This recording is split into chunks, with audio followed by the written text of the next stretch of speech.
Captain Jason Miller stood outside the massive doors of the Galactic Council chambers and felt his heart beating faster than normal. His uniform was perfect and every button shined under the strange purple lights of the alien station. Next to him stood Ambassador Lisa Grant, who looked calm on the outside, but Jason could see her hands trembling slightly. They had traveled 3 months from Earth to reach this place, and now everything depended on the next few hours. The doors opened without a sound, and Jason walked forward into a room so large he could barely see the ceiling. Floating platforms surrounded them in a giant circle, and each platform held a different alien species. Some looked like giant insects with too many legs and clicking mouths. Others were just clouds of gas held inside glowing force fields. One creature was so big it barely fit on its platform, and its skin looked like moving rocks. Jason had studied all of these species during the journey, but seeing them in person made his stomach tight with nervousness. At the center of everything sat High Chancellor Vakrin, and his 4 eyes watched the humans like a cat watching mice. His silver scales reflected the light and made him look almost beautiful in a dangerous way. He raised one clawed hand, and the noise in the chamber stopped immediately. Vakrin spoke, and his voice came through a translation device that made it sound like thunder. He told the humans they could present their petition for membership in the Galactic Council. Lisa stepped forward with her prepared speech ready in her mind. She had practiced it 1,000 times during the journey. But before she could say even one word, something happened that Jason would never forget. Laughter filled the chamber, and it was not friendly laughter. It was the kind of laughter that made Jason feel small and stupid. The sound came from dozens of aliens at once, and it echoed off the walls until Jason wanted to cover his ears. One of the insect creatures clicked its mouthparts rapidly and spoke through the translator. It said humans had barely learned to travel faster than light and still used chemical rockets for warfare. Another alien with long tentacles waved them dismissively and said Earth could not even unite its own people, so how could humans join the council? Lisa tried to continue with her speech, and her voice stayed steady even though Jason could see the hurt in her eyes. She talked about human innovations and determination and cultural diversity. She talked about everything Earth had achieved in just a few thousand years of civilization. But Vakrin interrupted her, and his voice dripped with contempt like poison from a wound. He said the council had studied human history and found nothing but wars and genocide and environmental destruction. He called humans violent and short-lived and barbaric. He said humanity had barely crawled out of its own atmosphere and was playing with technology it did not truly understand. More laughter came from the assembled aliens, and some of them did not even try to hide their disgust. One delegate actually turned its back on Jason and Lisa, which was an insult that needed no translation. Lisa kept trying, and Jason admired her courage more than he could express. She admitted that humans had made mistakes, but insisted they had learned from those mistakes. She said humanity had grown and overcome great challenges. But another delegate sneered at her words and pointed out that humans still died within a single century. The alien said humans still fought over resources and beliefs and were like children pretending to be adults. Vakrin raised his hand again, and silence fell over the chamber like a heavy blanket. He announced that the council had reviewed Earth's petition and reached a unanimous decision. Jason felt hope rise in his chest for just 1 second before Vakrin crushed it completely. The petition was denied, and humanity was classified as a Category 4 species, suitable only for observation and limited contact. Humans were forbidden from expanding beyond their own solar system, and any attempt to establish colonies or military presence would result in immediate sanctions. Lisa's face went pale, and she asked if the council was quarantining humanity like a disease. Vakrin replied smoothly that the council was protecting the galaxy from a species that had not proven itself capable of peaceful coexistence. He said perhaps in another 1,000 years, when humanity had matured, the council would reconsider. Then he declared the hearing concluded, and his tone made it clear that no argument would be accepted. Jason finally spoke, and his voice came out low but clear in the silent chamber. He told Vakrin that the council was making a mistake.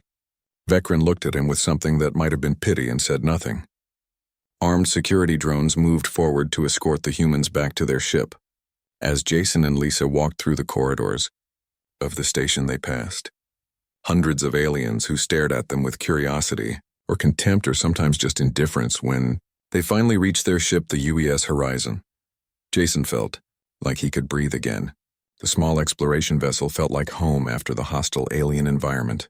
Lisa sat down heavily in her chair and neither of them spoke as the ship detached from the station and began moving away. Through the view screen, Jason watched the council station grow smaller and smaller until it was just another point of light against the stars. Lisa broke the silence first and her voice was barely a whisper. She said the council had laughed at them and actually laughed like humanity was a joke. Jason gripped the armrests of his chair until his knuckles turned white and stared at the view screen. He said the aliens had called humans primitive and barbaric and had locked them in their own solar system like dangerous animals in a cage. Lisa asked what they should tell Earth, and Jason was quiet for a long moment. The ship jumped to faster than light speed and stars stretched into lines around them. Finally, Jason spoke and his voice was hard as steel. He said they would tell Earth the truth about what happened. Then he said something that would change everything. He said they would show the galaxy exactly what humans do when someone tells them they are not good enough. Neither Jason nor Lisa knew it yet, but they had just lit a fuse that would burn across the entire galaxy. The Council had dismissed humanity as irrelevant and primitive. They had treated Earth like a footnote in their long history. They thought humans would accept the judgment and stay quietly in their corner of space. They were wrong about everything. Humanity's greatest strength had always been proving people wrong, and the Council was about to learn that lesson in fire and blood and determination that would shake the foundations of their ancient civilization. 6 months passed after the Council rejected humanity and Earth, changed in ways that nobody could have predicted. The video of the hearing was broadcast to every corner of the planet, and 7 billion people watched their representatives get mocked and dismissed like children. The reaction was not sadness or despair. It was pure rage mixed with determination that burned hotter than any star. President Nathan Cross stood before the United Earth government in Geneva, and his voice carried the anger of an entire species. He told the assembly that humanity had wondered for decades if they were alone in the universe. Now they knew the truth. They were not alone, but the galaxy saw them as nothing more than backward primitives. The Council had drawn a cage around the solar system and told humanity to stay inside like animals. Nathan paused and let his words sink into every mind in the room. Then he said something that would define the next year of human history. He said humanity should burn that cage to ashes. The assembly erupted in applause that lasted for 5 full minutes. The old divisions between nations seemed to vanish overnight. It did not matter if someone was from China or America or Nigeria or Brazil. The Council had insulted all of humanity, and humanity would respond as one united force. Resources that had been spent on competition were redirected toward a single goal. Every nation contributed their best scientists and engineers and soldiers to the cause. Dr. Rebecca Huang worked in her laboratory on the moon and stared at equations that filled 3 holographic screens floating in front of her. She had spent months studying the data that Jason Miller brought back about Council technology.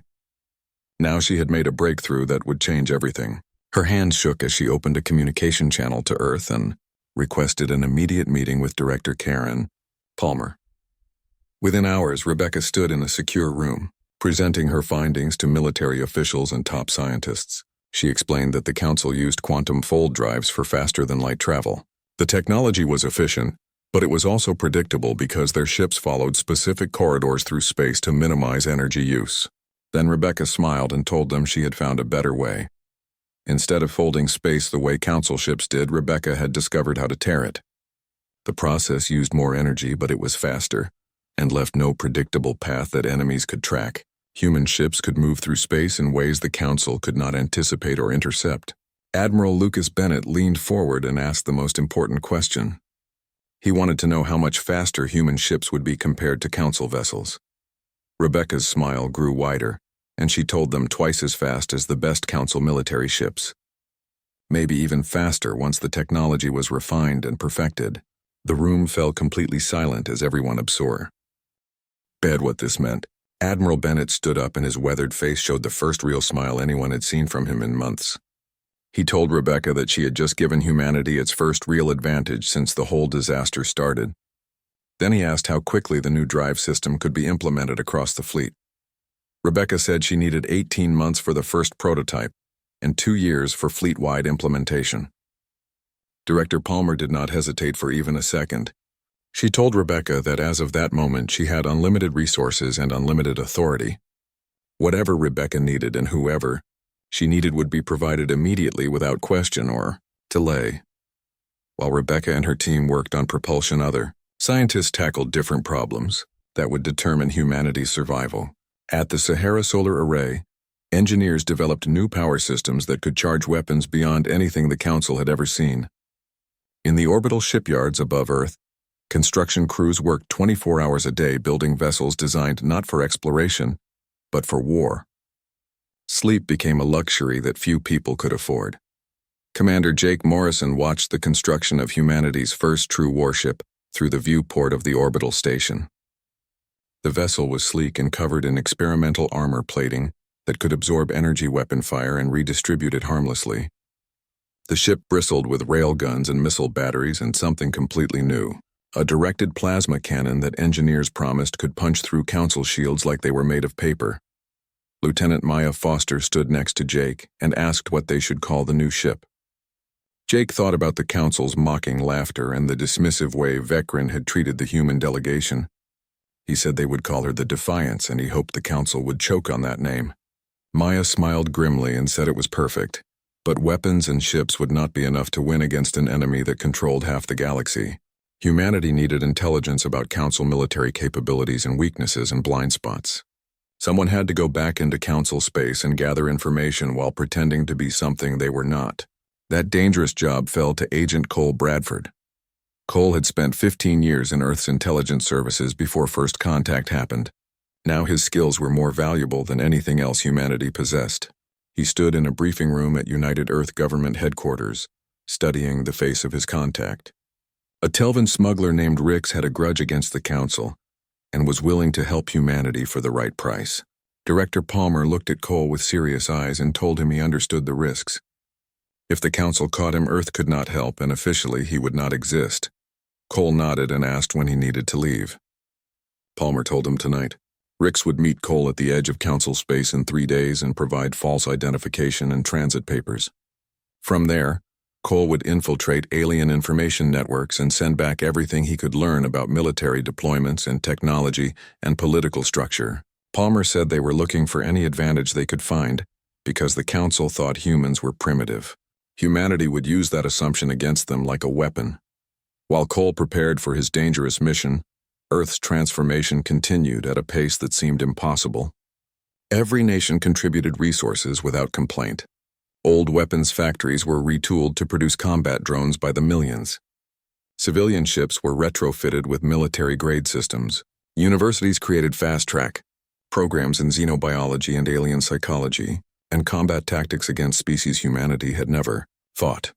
In Tokyo, programmers developed artificial intelligence systems designed specifically to hack alien computer networks. In Sao Paulo, bioengineers worked on medical treatments that could handle exposure to alien environments and weapons. In New York, strategists studied every piece of available data about Council species looking for cultural weaknesses they could exploit in battle. The entire planet became like a hive with a single purpose driving every action. Humanity would prove the Council wrong no matter what the cost. 1 year after the rejection, President Cross addressed the world again. Behind him, holographic displays showed the growing fleet and new technologies and the unified Earth. Government working in harmony that had never existed. Before, Cross reminded everyone that 1 year ago the Council told humanity they were too primitive to join galactic civilization.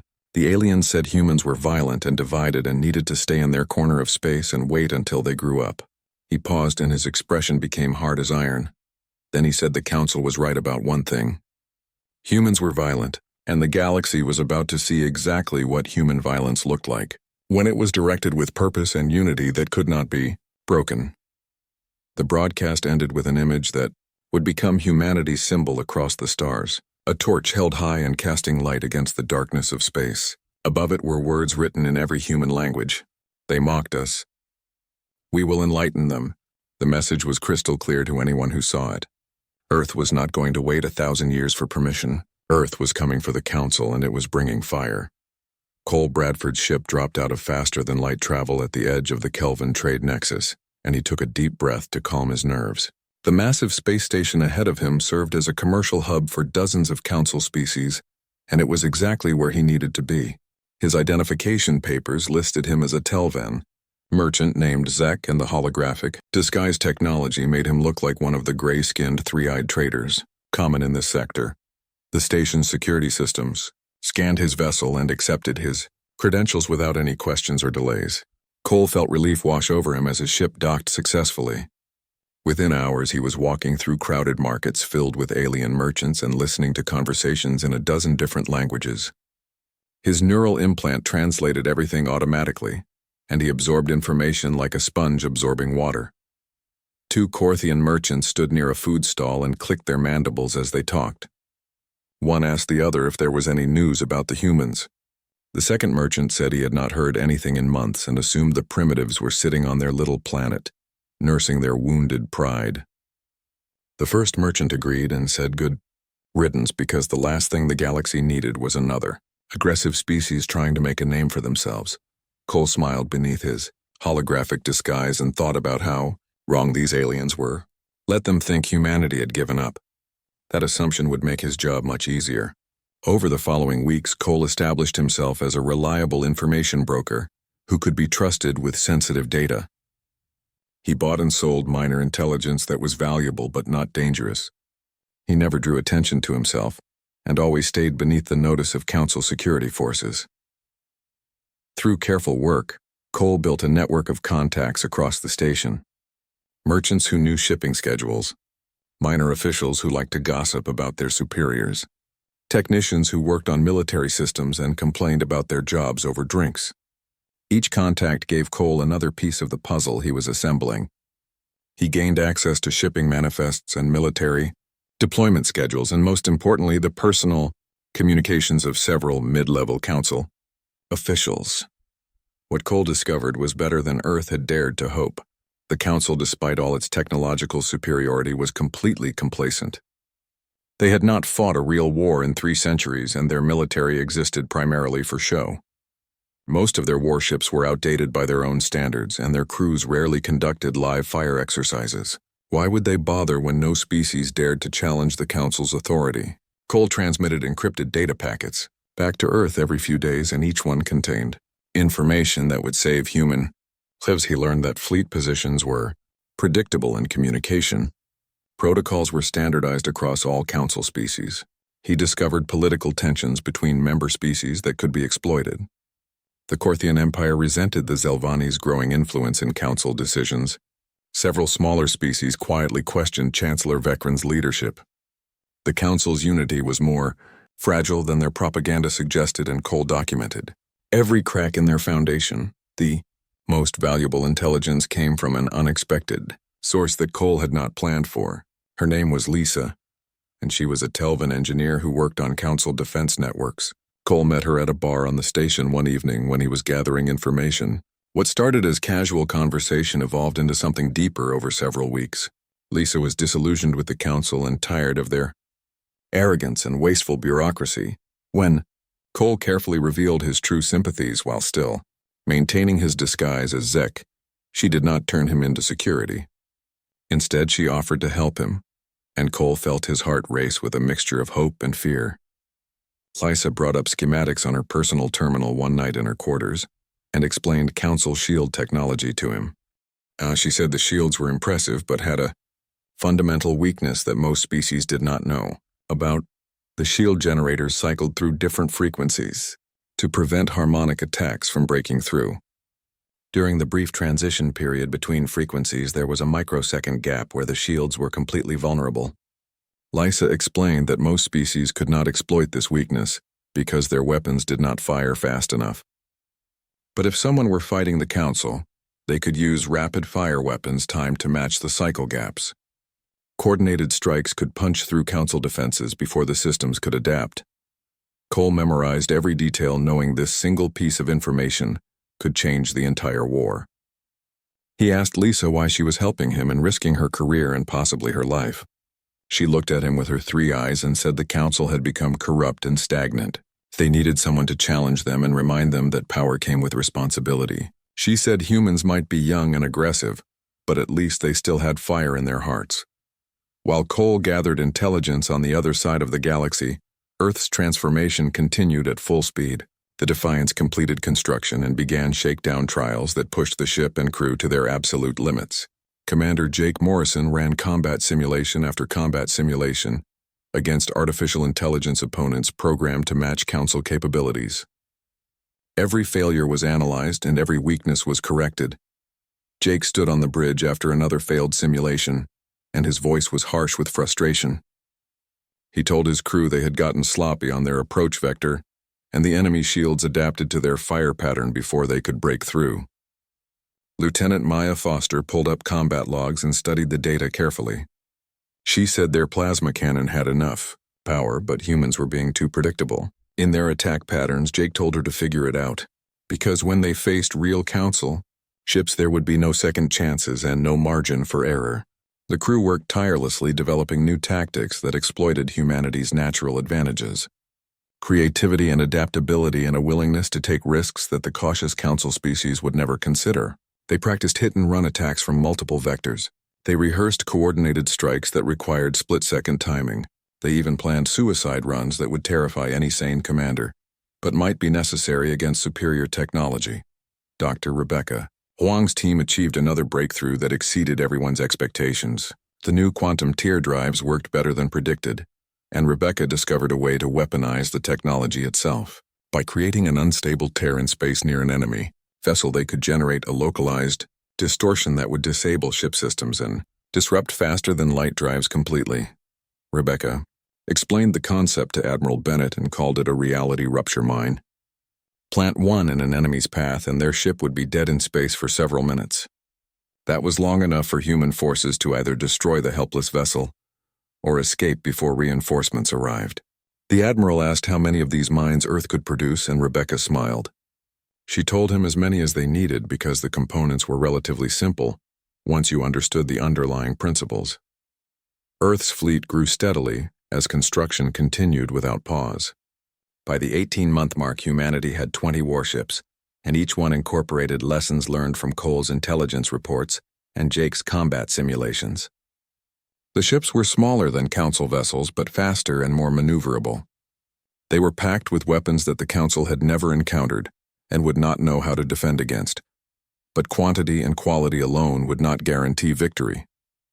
Humanity needed a strategy that would force the Council to take Earth seriously, without triggering a response that would end in human extinction. The answer came from Colonel Henry Shaw, who was a military historian. He studied centuries of human warfare and presented his analysis to Earth's leadership. Henry explained that throughout history, the most effective revolutions did not target the strongest points of the establishment. They targeted symbols and economic foundations and the credibility of the ruling power. He brought up a star map showing Council space and proposed a new approach. The Council maintained authority through economic control and the appearance of invincibility. Humanity could not challenge them everywhere at once, but they could make the Council bleed in ways that mattered. Most Henry suggested hitting trade routes and destroying mining operations and making it expensive and embarrassing for the Council to maintain their quarantine. President Cross called it guerrilla warfare on a galactic scale, and Henry agreed. Fight where and when humans chose and never give the Council a chance to bring their full strength to bear. Make them realize that containing humanity cost more than accepting them as equals. The strategy was approved, and Earth's fleet began conducting covert strikes in deep space far from inhabited systems. Council mining stations vanished without a trace. Trade convoys were raided and their cargo seized or destroyed. Automated defense platforms were eliminated before they could transmit warning signals. Every single attack carried the same signature, a burning torch symbol and a message in the common Council language. Humanity rises.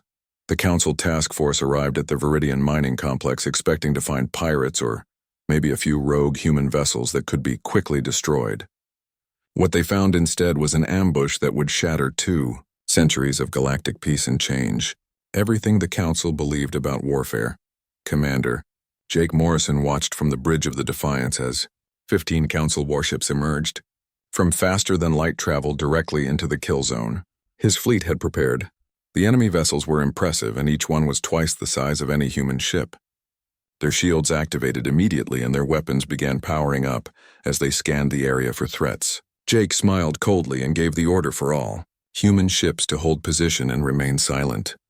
The Defiance and 11 other Earth warships hung in the shadow of a massive gas giant's rings where their stealth systems made them invisible to Council sensors. They had been waiting for 3 days ever since Cole's intelligence revealed the task force's destination and exact arrival time. Every human crew member was tense and ready for the signal that would begin the battle. On the Council flagship, Commander Thelvon studied his sensor readouts with growing confusion and concern. The mining station was destroyed just as the reports indicated, but his sensors detected no vessels anywhere in the system. He asked his tactical officer where the attackers were, and the officer suggested they probably fled when they detected the task force approaching. Thelvon shook his head and ordered a full spectrum scan using the deep space arrays. Something felt wrong about this situation and his instincts screamed danger. It was already too late to matter. Jake gave a single word command and everything changed in an instant. Reality rupture mines that had been carefully positioned throughout the area over the previous days activated simultaneously. Space itself seemed to scream as 15 localized distortions appeared, and each one centered perfectly on a Council warship. The effects were immediate and devastating. Shields failed completely and weapon systems went offline and faster-than-light drives shut down. Automatically to prevent catastrophic failures, the Council ships were dead in space and blind and helpless like fish in a barrel. Jake ordered all human ships to execute attack pattern Delta and focus fire on enemy propulsion systems. He wanted the Council vessels immobilized but not destroyed, because dead enemies could not carry messages back home. The human warships emerged from the gas giant's rings like avenging angels, and their weapons were already firing before the Council crews even knew. They were under attack. Railgun slugs moving at a significant fraction of light speed slammed into vulnerable engine sections and tore through armor like it was made of tissue paper. Plasma cannons cut through unpowered defensive plating with ease. Missile swarms descended on the confused Council vessels and targeted communications arrays and sensor nodes with precision that came from months of practice. The battle lasted exactly 7 minutes from first shot to last. By the time the reality rupture effects wore off, every single Council ship was crippled beyond any hope of movement or combat. Not one vessel retained the ability to fight or flee. Their crews were alive but trapped inside floating metal coffins waiting to be rescued by reinforcements that would take days to arrive. Jake opened a communication channel on all Council frequencies, and his voice was calm and cold. He identified himself as Commander Jake Morrison of the United Earthship Defiance and explained that Council vessels had been disabled but crews were unharmed. He said humans could have destroyed every ship and killed every crew member, but unlike the Council, humanity did not murder those who could not fight back. Then he delivered the message that Earth had sent him to deliver. He told the Council that Earth was no longer asking for permission to join galactic civilization. Humanity was announcing its presence, and if the Council continued to treat humans as enemies, then they would learn what real human enemies looked like. The transmission ended and the human fleet tore open space and vanished into faster-than-light travel, leaving the Council ships drifting helplessly in the dark. News of the ambush spread through Council space like wildfire burning through dry grass. The footage recorded by Council ships themselves was leaked to public networks, and some people said Cole Bradford was responsible, while others blamed disillusioned Council personnel. Regardless of the source, billions of beings across dozens of worlds watched as primitive humans systematically dismantled a Council task force without losing a single ship. The reaction was exactly what Earth had hoped to achieve. Fear mixed with respect and, most importantly, questions about Council competence and honesty. High Chancellor Vekrian called an emergency session of the full Council, and the chamber that had once mocked humanity now buzzed with nervous energy. Vekrian declared that the human attack could not stand and demanded the Council respond with overwhelming force. But the response was not as unified as he expected or needed. A Zelvani counselor asked what target Vekrian proposed to hit with overwhelming force. The humans had struck from ambush and disappeared completely. They could be anywhere in the galaxy now. Did Vekrian want to attack Earth itself because that would make the Council look like aggressors and might unite humanity even more firmly against them? Telvan representative pointed out that humans made a deliberate choice not to kill Council crews. They demonstrated capability but showed restraint, unlike truly barbaric species. If the Council escalated to total warfare, They risked looking like the real barbarians in the eyes of neutral species watching these events unfold. The debate raged for hours, with some species demanding immediate military action, while others urged diplomatic outreach. A few even suggested, quietly, that perhaps the quarantine of humanity had been a mistake from the very beginning.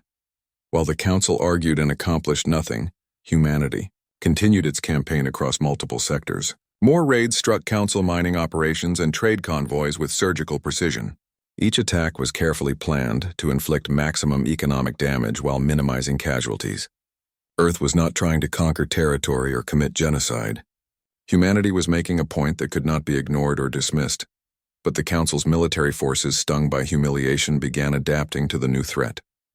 They implemented new security measures and reorganized fleet formations to prevent another ambush. A significant portion of Council military strength was redirected toward hunting human raiders. It was only a matter of time before the hunters became the hunted and roles reversed. The trap was set at Corvin Station, which was a major shipyard that Earth's intelligence indicated was only lightly defended and full of valuable targets. The Defiance and 3 other ships arrived expecting an easy strike against minimal opposition.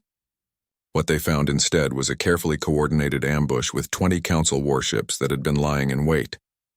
Their presence had been masked by the station's own massive power signature. Jake shouted orders for all ships to execute evasive maneuvers and prepare for emergency jump to faster than light speed. Weapons fire filled the space around human vessels, and Jake's tactical display lit up with threat indicators. But the Council had learned painful lessons from their previous defeat. Reality anchors activated throughout the area, and these devices prevented faster than light travel in a large sphere around the station. The human ships were trapped with no way to escape. Lieutenant Maya Foster worked frantically at her console and reported that quantum tear drives were being disrupted by the reality anchors. They could not jump away to safety, and the Council ships were already coordinating their fire with deadly efficiency. Jake's mind raced through options as threat alarms screamed warnings. They were outnumbered 5-1, and their primary escape method was blocked. Within minutes, the human fleet would be destroyed unless he did something desperate. Jake made a decision that would haunt him for the rest of his life. He ordered all ships to redirect full power to weapons and declared they were not running away. They were going straight through the enemy fleet no matter what the cost. What followed was brutal and desperate fighting that tested every human crew to their absolute limits. The human ships darted between larger Council vessels using superior speed and maneuverability to avoid the worst incoming fire. They targeted the reality anchors first and destroyed them one by one despite withering defensive fire. When the USS Liberty took a direct hit that breached its reactor shielding, the captain made an immediate decision. She deliberately rammed the nearest Council ship at full speed, buying precious seconds for her crew to evacuate in escape pods before both vessels exploded. The sacrifice was not meaningless or forgotten. With the reality anchors finally destroyed, the 3 remaining human ships tore open space and fled, leaving behind wreckage and escape pods and a very clear message. Humanity would pay any price to remain free, and no cost was too high for independence. Back on Earth, the casualties from the battle were mourned but not regretted by anyone. President Nathan Cross addressed the planet with a grim expression but determined voice. He said Earth lost the Liberty, and 147 brave souls who gave their lives for human freedom. The Council thought these losses would break humanity's spirit and make them surrender. Cross said they were completely wrong. Every human who died fighting for freedom only strengthened the resolve of those who remained. Humanity would not submit or surrender or stop until the galaxy recognized them as equals who deserved respect. The war everyone had feared was now fully begun. The Council and humanity were locked in a conflict that neither side had truly wanted, but both were absolutely committed to winning. The question was no longer whether war would come, but how far each side was willing to go and what price they would pay. In the shadows, Cole Bradford continued his dangerous work, gathering intelligence that would determine whether humanity's fire would light the way to victory or consume them all in flames. 3 months after the Battle of Corvin Station, the galaxy was burning with conflict and chaos that nobody had seen in centuries. Trade routes became battlegrounds where merchants feared to travel. Mining operations transformed into fortified military installations surrounded by defensive fleets. The peaceful stagnation that had defined Council space for generations was replaced by uncertainty, and fear that touched every species. And humanity was winning against all reasonable expectations. Not through superior numbers or better technology alone, but through sheer determination and tactical brilliance that the Council could not match. Every battle taught humans new lessons about their enemies. Every defeat was carefully analyzed and turned into future victories through adaptation. The Council had advanced technology that was centuries ahead of Earth, but humanity had something far more valuable: the willingness to adapt and improvise and take risks that cautious alien species would never consider. Cole Bradford sat in a secure communication room on the edge of Council space and transmitted his latest intelligence report back to Earth.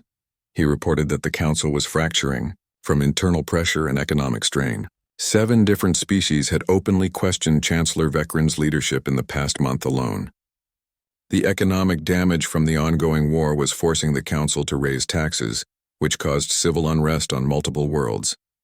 Most importantly, 3 Council member species had privately suggested opening negotiations with Earth instead of continuing the costly conflict. Earth Admiral Lucas Bennett reviewed Cole's data with President Nathan Cross and the Joint Chiefs of Staff in a secure bunker deep underground. Bennett said humanity had achieved what they set out to accomplish. They proved humans could not be ignored or contained like dangerous animals. The question now was whether Earth should push for total victory or accept a negotiated settlement that gave them what they wanted. President Cross asked what total victory would even look like in practical terms. Humanity could not conquer the entire Council because Earth did not have the numbers or resources for occupation. Dr. Rebecca Huang, who now served as Chief Scientific Advisor to the government, spoke up with her analysis. She said victory was not about conquest or domination. It was about respect and recognition. Earth needed the Council to accept humanity as equals, not subjects or primitives. That meant making the Council realize that continuing this war cost them more than simply accepting humans into galactic civilization. Admiral Bennett nodded slowly and said humanity needed one final demonstration of capability, something that would prove beyond any doubt that Earth was a permanent presence in the galaxy that could not be eliminated or contained. The plan that emerged from hours of discussion was audacious to the point of madness. Earth would strike at the heart of Council space itself at Vixara Prime, where the Council chambers sat surrounded by the most powerful defenses in known space. Commander Jake Morrison stood on the bridge of the Defiance and looked at the 30 warships assembled around his flagship.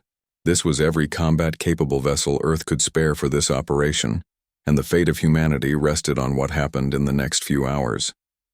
Behind him, the crew worked with quiet efficiency, and their faces showed the strain of months of constant warfare, but also a grim determination that could not be shaken. Lieutenant Maya Foster reported that all ships were ready and awaiting his command. Jake took a deep breath and gave the order that would change galactic history. He told the fleet to initiate quantum tear jump to Vixara Prime and bring humanity's message directly to the Council's doorstep. Space ripped apart with a sound like reality screaming, and the human fleet emerged in orbit around the most heavily defended world in the entire galaxy. Alarms blared on every Council military installation within a dozen light years. The home fleet, which consisted of 200 warships, began moving to intercept the human vessels with weapons charging and shields at maximum power. Jake opened a communication channel directly to the planet below and identified himself. He told High Chancellor Vekran that humanity was here to deliver a message that could not be ignored or dismissed. On the planet's surface, Vekran stared at tactical displays in complete horror and disbelief. The humans had somehow appeared in the heart of Council space, bypassing every defense system and detection grid that protected the capital. His hands trembled as he demanded to know how this was possible. An aide told him the human ships used some kind of spatial tearing technology that left no predictable path and could not be tracked or intercepted by conventional means.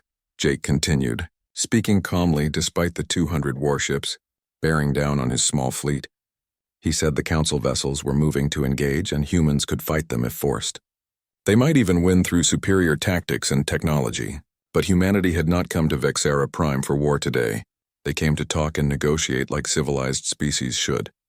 Vekran's voice came through the communication channel, sharp with anger, mixed with barely concealed fear. He asked how humans dared to invade the capital system and then claim they wanted peace. Jake corrected him immediately and said this was not an invasion. It was a demonstration of capability and resolve. Earth was proving a point that the Council needed to understand. Humanity was locked in a cage and told they were not good enough. Humans spent the past year showing the galaxy they would not accept that judgment from anyone. Jake said humans could strike anywhere at any time and defeat any force the Council sent against them. Humanity would never stop fighting for freedom and recognition, no matter how long it took or how much it cost. But he emphasized that despite everything, humans did not want to fight forever. They did not want to burn down everything the Council had built over centuries. Humanity wanted what they asked for from the very beginning: recognition and respect and a place at the galactic table as equals, not primitives or subjects. On Vexara, Prime Vecren found himself facing a choice he never imagined having to make. The human fleet was outnumbered 10-1 by the home fleet, but they had proven repeatedly that numbers meant little against their tactics. If he ordered an attack, the humans would probably be destroyed eventually, but not before inflicting devastating casualties. More importantly, the damage to Council credibility would be catastrophic because an enemy fleet had just appeared in their capital system. Vecren asked carefully what exactly humans were proposing as a solution. Jake said he wanted immediate negotiation right here and right now. The Council could beam a delegation up to the Defiance, or humans could beam down to the Council chambers. Either way, both sides would sit down and hammer out an agreement that everyone could accept and live with. Vecren asked what would happen if he refused to negotiate. Jake's voice went cold as ice, and he told Vecren that refusal meant starting a war that would not end until one civilization was completely destroyed. He asked if that was really what the Chancellor wanted. Was Vecren's pride worth the deaths of billions of innocent beings across dozens of worlds? The communication channel fell silent for what felt like an eternity. On Earth, President Cross and billions of humans watched the live transmission, holding their breath collectively. This single moment would define humanity's entire future. Finally, Vecren spoke and told the human fleet to stand down weapons and maintain current position. He said he would bring a delegation to discuss terms and see if agreement was possible. The negotiation took 6 brutal hours of arguing and compromise. Vecren and 4 other Council representatives sat across from Jake Morrison and Ambassador Lisa Grant, and 3 other human diplomats. Every point was debated with intensity that sometimes bordered on hostility. Lisa stated firmly that the quarantine must end immediately and humanity would have freedom to expand and establish colonies. This was completely non-negotiable. Vecren was silent for a long moment before agreeing, but he insisted Earth must be subject to the same regulations as all Council members regarding military expansion and territorial claims. Jake offered that humanity would accept oversight on weapons of mass destruction and agree to dispute resolution through Council arbitration, but Earth retained the absolute right to defend itself and its interests. Another Council member demanded that human attacks on Council assets must cease immediately without conditions. Lisa countered that attacks would stop once Earth was granted full membership, with all accompanying rights and privileges. The debate continued point by point, with neither side willing to accept anything less than a fair agreement.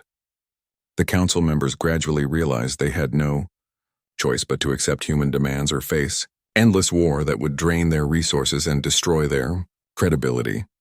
By the time the sun set on Vexara, an agreement had been reached that both sides could accept.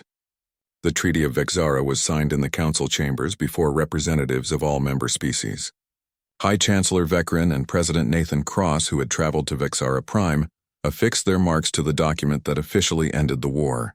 The treaty granted humanity full membership in the Galactic Council, with all rights and responsibilities. Vecren addressed the assembled species, and his voice lacked the arrogance it once carried. He said this should serve as a reminder to everyone that strength came in many different forms. Humanity proved that determination and innovation could overcome even the most established powers. The Council welcomed humans not as subjects or primitives, but as equals who earned their place through courage and sacrifice. That could not be denied. President Cross spoke next, and his words were broadcast across both Council, space, and Earth simultaneously. He reminded everyone that 6 months ago humanity came to the Council in peace and was turned away with mockery and contempt. Humans responded not with surrender, but with fire that burned across the galaxy. Today, Humanity stood before the council as equals not because anyone granted that status, but because they took it through strength and determination. He said this should be a lesson to every species watching. Respect must be earned, not given. And humanity had earned its place among the stars. Commander. Jake Morrison stood in the observation deck of the Defiance, watching the council fleet that had come to destroy them now maintaining respectful distance. Lieutenant Maya Foster stood beside him and smiled wearily. She said quietly that they actually did it against all odds. Jake nodded and kept his eyes on the stars beyond. He said this was not the end of anything but just the beginning. Now humanity had to prove they could build and create as well as they could fight and destroy. Back on Earth, celebrations erupted in every city and town and village. Humanity had faced the vast ancient Galactic Council, and not only survived but won recognition on their own terms. The species that was called primitive and barbaric had set the galaxy ablaze with determination and emerged victorious from the flames. In the months that followed, Earth began establishing colonies beyond the solar system.